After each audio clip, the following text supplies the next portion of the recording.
Standing in cool water, Mark Hedengren snaps away as his photographic subject lounges in a Washington County reservoir. It's 102 degrees, and Hedengren's shorts plus his camera bag are wet. It's a hazard of the job for this Provo-based photographer as he updates a snapshot or two from Mormon history. Hedengren isn't looking to get all wet as he revisits 3 southwestern Utah locations, the places Tokerville, Gunlock, and St. George. He's reshooting a controversial Life magazine photo essay originally compiled by 2 world-famous photographers, Ansel Adams and Dorothea Lange. The 1954 article entitled 3 Mormon Towns also sparked a small tidal wave of complaints to the widely seen magazine.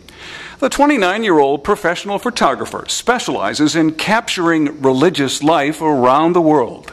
But updating the magazine piece came to him on his own as he discovered the original Life article. I love Southern Utah, I love Mormonism, and I also love Ansel Adams and Dorothea Lange. So it was 4 things that I was interested in and I liked. Hedengren decided not to recreate the original photos, but instead went to the 3 towns to see how they changed. Never thought, oh well, I'll mimic Ansel Adams style, I'll mimic Dorothea Lange style. I just thought I would approach it. I thought because of my book I had completed, I was the logical person to do that. And so I just came out here and shot it. Gunlock is 20 miles northwest of St. George. Pleasant and simple is how Life depicts the hamlet as they point to an abundance of large families, mostly Latter-day Saints, and a potential growth in this heavily farming community with only 22 families. But it was the description of Tokerville, the other side of St. George, that contributed to raising a ruckus with some in Utah's LDS community. Life's author wrote that the people of this small, quiet town live a lofty, lonely faith where the children have gone away. That story, now a half-century later, has reversed in Tokerville, where Hedengren says he encountered a legion of small children with families that embraced his photo shoots. Trish Mertel, a Tokerville resident, said the relaxed town still holds to some of the farming lifestyle, like canning.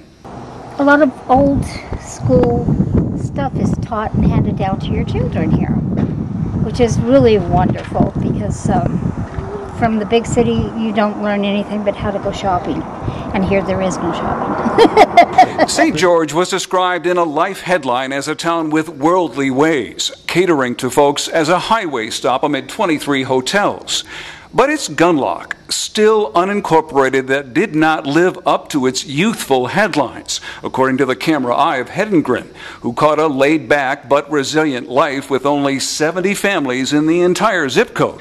Still, Hedengren believes it's the LDS community that helps bind together many in the region he portrays, a pioneering stock rooted before and long after the Life essay. Mormonism has a very good way of building communities out of really nothing. I mean, they just assign a geographic area, they're all in the same ward, and they all become very good friends. And they all know each other and are bound in a way. Hedengren sees Gunlock and Tokerville now more part of a bedroom community than rural cooperative. He believes there is interest in a Utah 3 Towns exhibition, something he hopes will happen later this year. Among the photos you might see at the exhibition are Hedengren's day at the Sandy Hollow Reservoir, just outside St. George, where he also climbed the rocks to shoot teenagers diving into the water. With photographer Rick Egan, I'm Dan Wiest for the Salt Lake Tribune.